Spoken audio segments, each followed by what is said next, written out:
Cleopatra's bloodline was a genetic nightmare.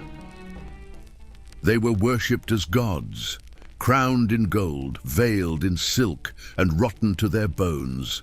In ancient Egypt's final days, a single family ruled the land. Not Egyptians, not natives, foreigners, Greeks, pretending to be divine. But behind the marble temples and sacred rituals, they were tearing each other apart. Sisters married brothers, mothers married sons, and when blood wasn't enough to hold power, they spilled it.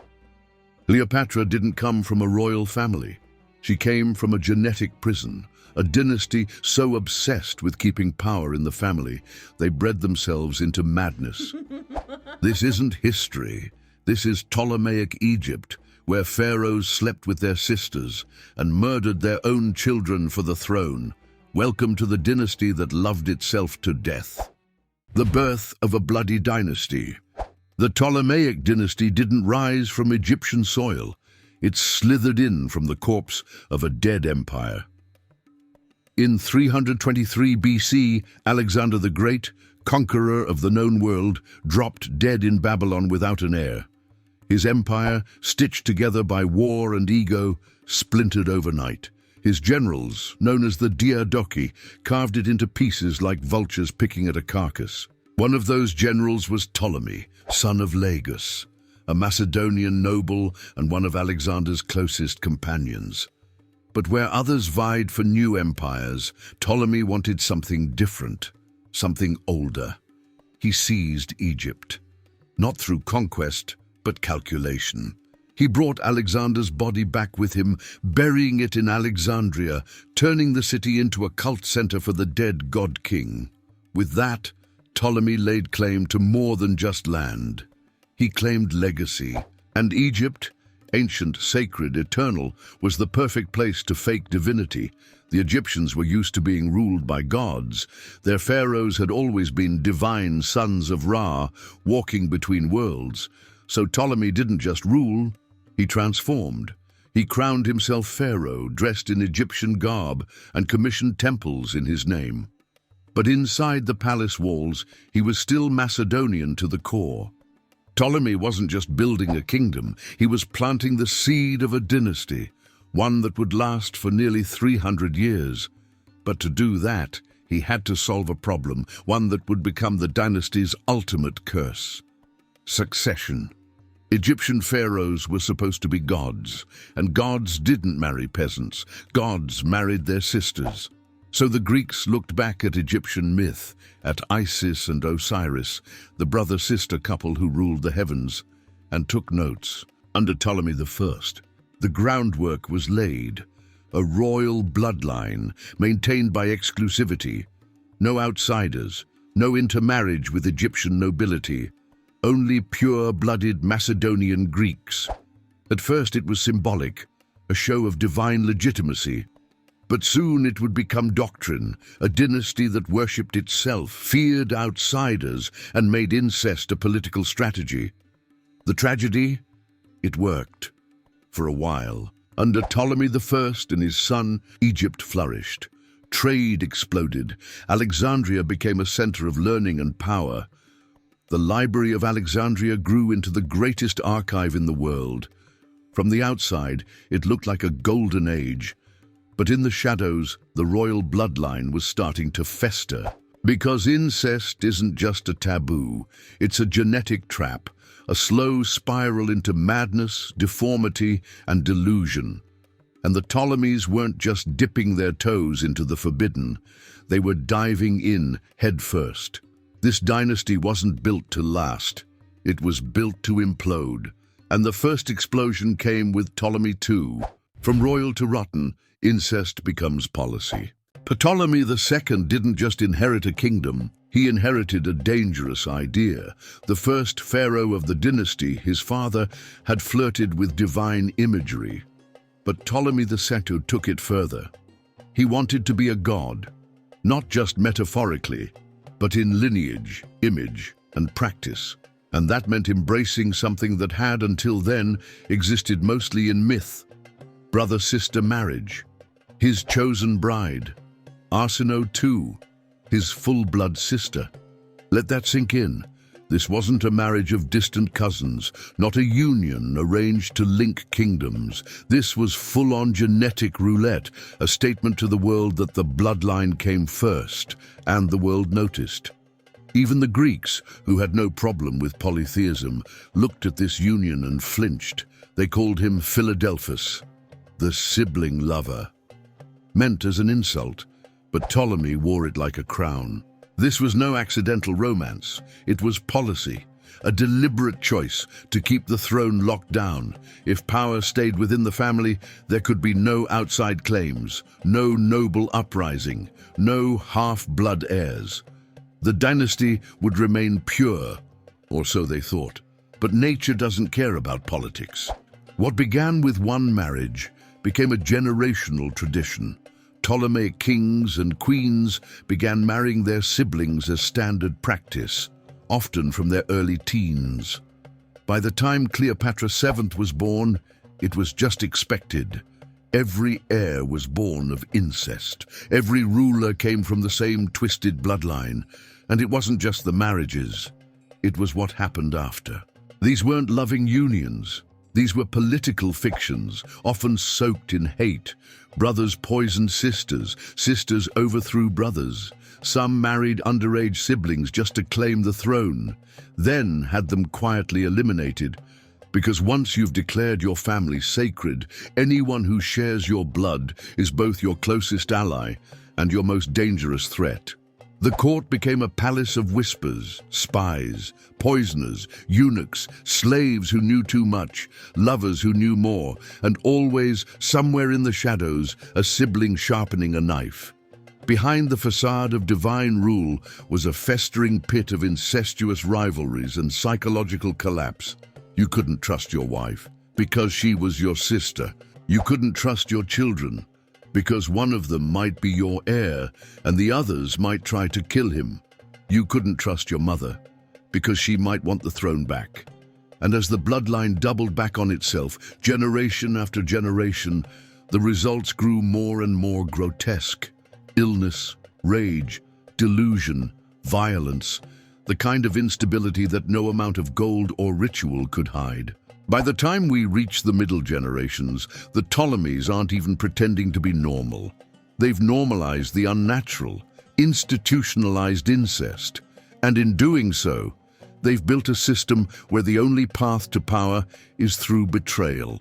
The cracks are beginning to show. And no generation reflects that better than the war between Cleopatra IIth, her daughter Cleopatra III, and their mutual husband/brother, Ptolemy VIII, a royal family so warped, even they couldn't keep track of who was married to whom, or who they were supposed to be killing. The House of Madness, bloodlines collapse. By the 3rd century BC, the Ptolemaic dynasty was no longer just corrupt. It was clinically unwell. You could see it in their faces, in their laws, in their marriages, in the bodies dragged out of royal chambers with throats slit or stomachs bloated from poison. This was no longer a royal family. It was a closed-loop blood cult. Each generation grew more paranoid than the last. Siblings turned lovers. Lovers turned enemies. Children were born not out of affection, but out of obligation, little ticking time bombs of dynastic succession, cursed from birth by their parents' shared DNA. By the time Ptolemy VI came to power, the inbreeding was obvious. He married his sister Cleopatra II, following the now standard policy of dynastic incest. But it didn't stop there. He co-ruled with her and their brother Ptolemy VIII, a man who would later become the most vile, unstable ruler in the entire line. The three ruled Egypt in what could best be described as a family ménage à trois, soaked in venom. Ptolemy VI died young, possibly in battle, possibly poisoned. The cause remains suspicious, but his death left a power vacuum that no one filled cleanly.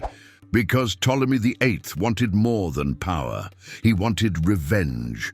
He had always been the third wheel, the less favored brother, the outsider. And now, with Ptolemy VI gone, he returned to Egypt with a smile and a sword. He married his sister Cleopatra II, just like his brother had before him. Then, in a twist so grotesque it almost defies belief, he also married her daughter, Cleopatra III. That's right.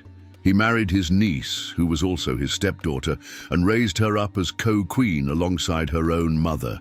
For a time, all three ruled together, mother-daughter and the man who slept with both. You can already feel the blood starting to boil. The family turned in on itself like a snake eating its own tail. Cleopatra II eventually had enough and launched a civil war against her own husband and daughter. Egypt was torn in half as royal propaganda flooded the streets, one side accusing the other of murder, betrayal, and incestuous corruption. Ptolemy IIth, not to be outdone, retaliated with the most infamous act of his reign. He murdered his own teenage son, the child he had fathered with Cleopatra II, and had the body dismembered and delivered to her in a box on her birthday. It was not a message. It was a warning. The message was clear. No one is sacred. Not sons, not queens, not blood. This wasn't power secured through lineage. This was power held by a man so twisted by rage and jealousy that he weaponized his own family. The people hated him, the court feared him, and yet he ruled, because in this house of madness there were no consequences, only blood, always more blood.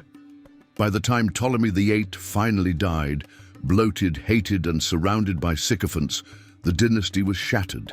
The throne passed to Cleopatra III, the daughter-wife who ruled alongside her own sons. Two more brothers destined to fight, marry their sisters, and repeat the cycle. The genetic line was buckling.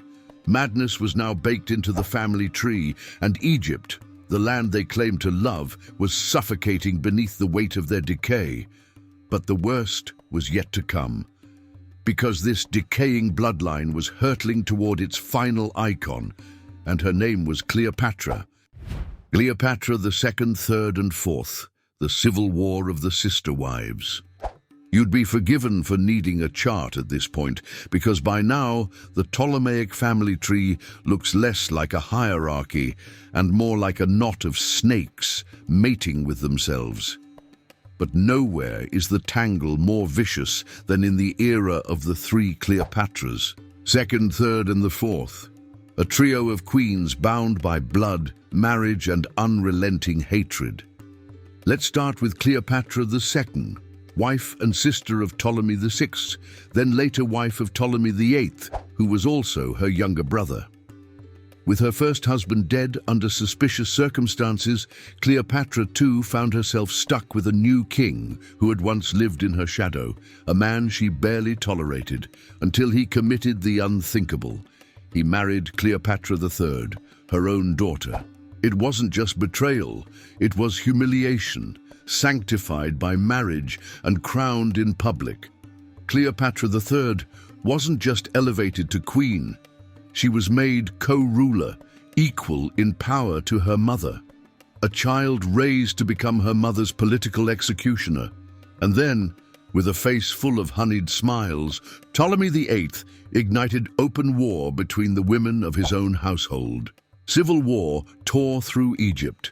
Cleopatra II declared herself sole ruler. She rallied troops, minted coins in her name, and published public decrees accusing Ptolemy VIII of murder, incest, and tyranny. And she wasn't exaggerating, because while the war raged, Ptolemy VIII orchestrated the dismemberment of their son, his own flesh and blood, and had the pieces mailed to Cleopatra II in a gilded box on her birthday. It wasn't just an execution. It was psychological warfare, soaked in gore and staged like a festival of cruelty. In response, Cleopatra II unleashed everything she had. Cities changed sides. Temples were raided. The Nile ran red, not with ceremony, but with civil blood. Ptolemy fled, regrouped, and returned, wielding Cleopatra III like a weapon, and she played the part well.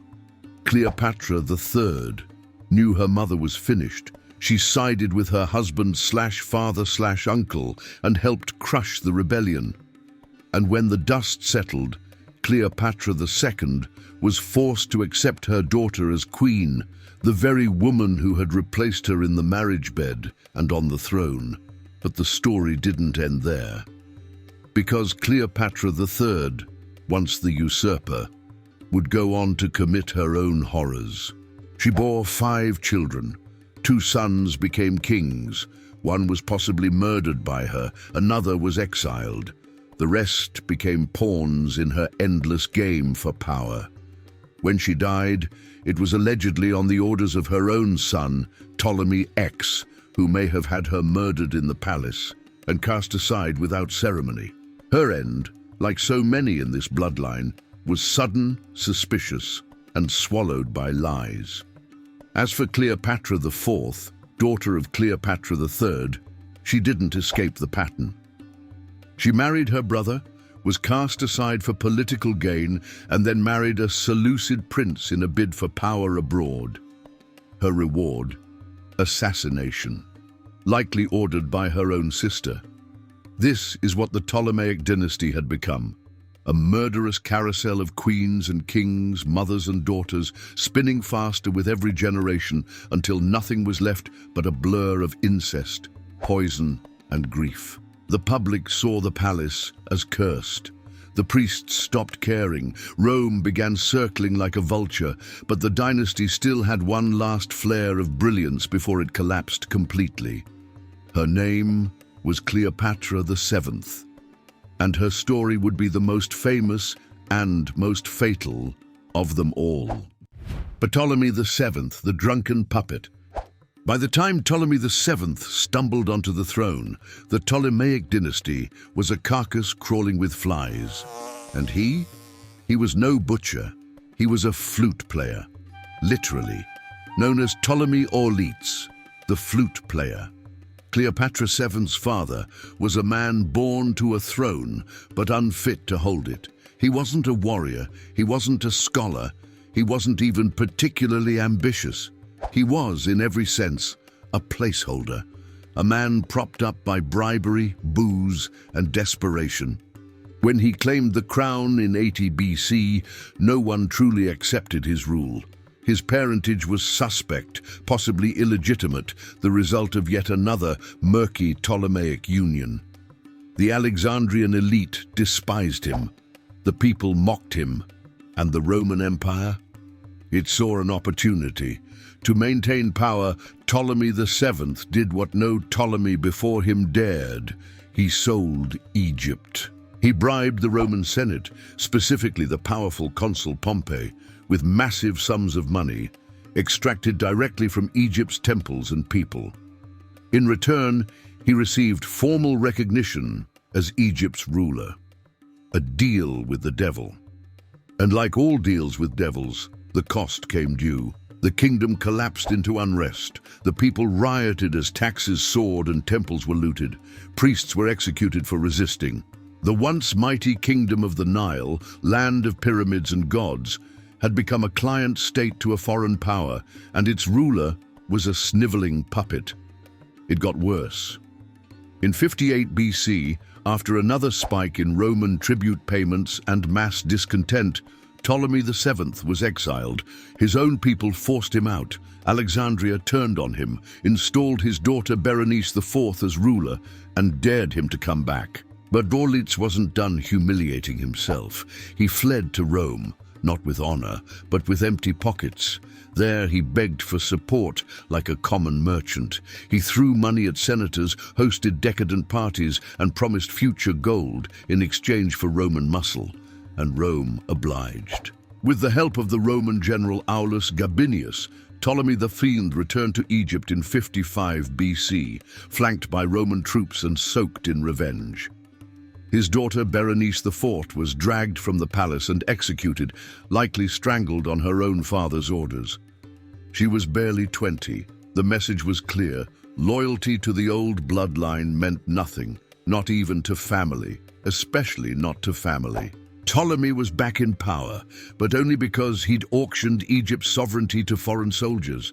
And there was one person watching all of this unfold, a young girl, intelligent, observant, fluent in multiple languages, steeped in royal protocol, but born into chaos.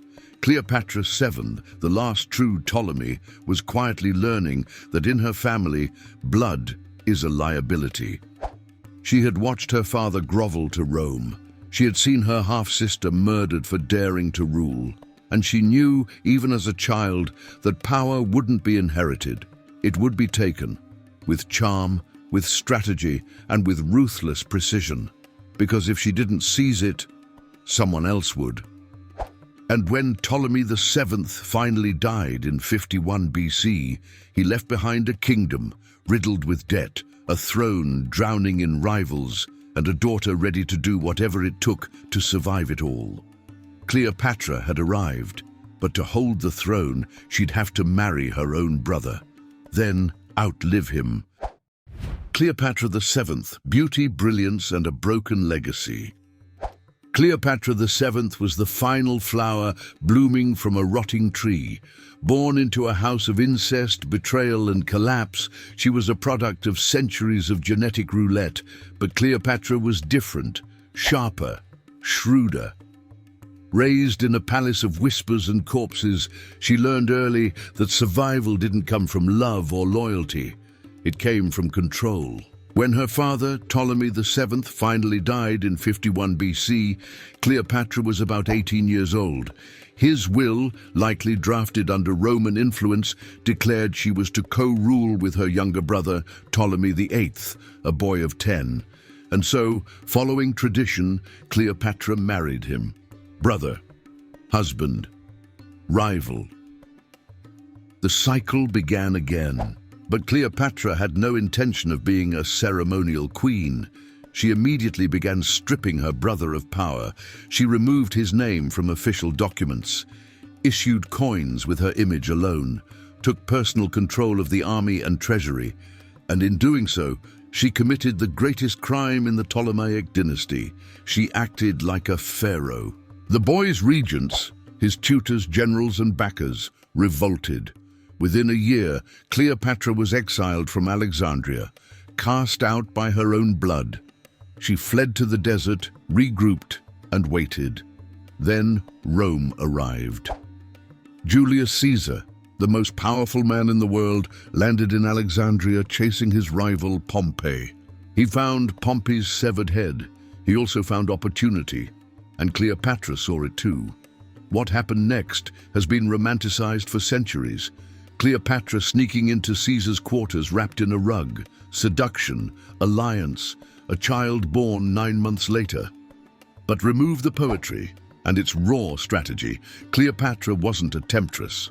She was a tactician. Caesar's legions returned her to the throne by force. Her brother drowned in the Nile while trying to flee battle. His successor, Ptolemy XIV, another brother, was installed, married to Cleopatra, and quietly sidelined, and not long after poisoned, almost certainly by Cleopatra herself. She replaced him with her own son, Caesarion, child of Julius Caesar, as co-ruler. In one sweep, she had married and outlived 2 of her brothers, replaced them with her child, solidified her power through Rome's most powerful man. This was not the act of a fragile queen. It was the culmination of 3 centuries of royal survivalism. Cleopatra had learned well, but her triumph was built on a fault line. Caesar was murdered in 44 BC. Cleopatra returned to Egypt, vulnerable again. But within months, she was entwined with another Roman strongman, Mark Antony.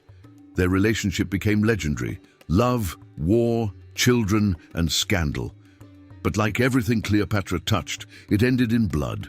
Together they fought against Octavian, Caesar's heir and future emperor, and they lost. Their forces were crushed at the Battle of Actium. Antony fell on his sword. Cleopatra followed, or so the story goes. A cobra to the breast, or perhaps poison hidden in a hairpin. Either way, her death in 30 BC marked more than the end of a reign. It marked the end of Egypt itself, After 3,000 years of pharaohs, gods, and divine rule, the land of the Nile became just another Roman province. And what did the Ptolemaic dynasty leave behind? A shattered bloodline, a child, Caesarion, hunted down and executed by Octavian. A legacy reduced to sex scandals, imperial propaganda, and warped marble statues.